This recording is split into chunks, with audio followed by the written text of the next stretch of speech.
Writing great conclusions. Conclusions matter. They are usually the last thing you write and the last thing you revise. So when you get to them, you're probably tired.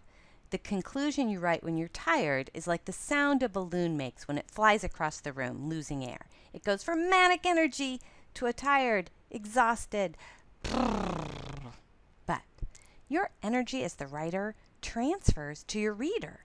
If you write something like this, I will read it like this. But no worry, when it comes to your first draft, just make your clay. When it comes to revising, give yourself plenty of time and don't treat your conclusion like a tired balloon. It's the last thing you write. That means it's your last chance to make a good impression on your reader. There are lots of ways to end an essay, but the best conclusions do more than tie things up like a ribbon on a present. They take your breath away. They compel you to act. Maybe they make you laugh. Maybe they make you cry or sigh or think. Maybe they make you think about the world in a new way. Mostly, they make you want to remember what you've read, even share what you've read. If they can do that, they've succeeded. Let's read these 3 conclusions together, which may be why we so rarely get it. See what he remembers. See what he does with that. I was returning to Los Angeles that afternoon and wouldn't see her again for a long time. As we waited for the elevator, she reached over to me. "You know," she whispered, holding my hand, "they say I'm losing my mind, but I don't miss it." Did you notice how short they were?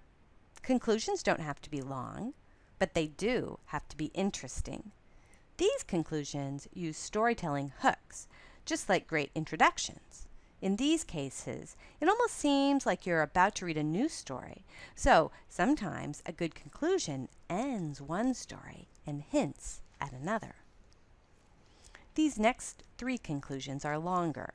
Let's read them together. I read late into the night, and while the wick of my kerosene lamp burned down, I entered the world of the imagination so deeply that for the first time since childhood I lost my way. Everywhere words led, down through the inferno, into heart of darkness, at a bend in the river, they mastered me with their suggestive power. The themes had escaped my brain and slipped into my bloodstream. Those nights in Africa with the kerosene lamp finally acquainted me with the total literary experience, and it freed me to tell the tale. Here's a conclusion that's not super short, not super long. Atwood writes later in the same poem, "A word after a word after a word is power." It's very cool for me, as a writer and a woman, to watch my daughter discover that power inside her. She helps me remember my own power as well. Words sweet and biting, pungent and nourishing in all our fingers, on both of our tongues. And here's our final example. Let's read it. Being a father in the new millennium is an opportunity to be wrong almost incessantly, to have your guts yanked out and stepped on by people wearing Teletubby sandals, to feel inadequate in nearly every arena of your life, and so much more. But it's an opportunity you can't pass up because the regrets aren't ones you can handle. Just ask my dad. We've read 6 different conclusions. We don't know what, in general, the essays they came from were about. But can you see how, even though we're in the dark, each of these passages makes it seem like we've come to the end of something? Do you see how they seem to close one door and hint at another door? The next time you read, pay attention to the end. What's happening? How can you tell it's the end? As all these examples show, there are many ways to end a paper, but in each case, a good conclusion is like the last drop of your hot drink. You know it's over, and you enjoyed every bit of it. It might not taste that much different from the rest of the drink, but you can see the bottom of the cup. And when it's over, you say, "Yes, that's right. I'll remember this for a while."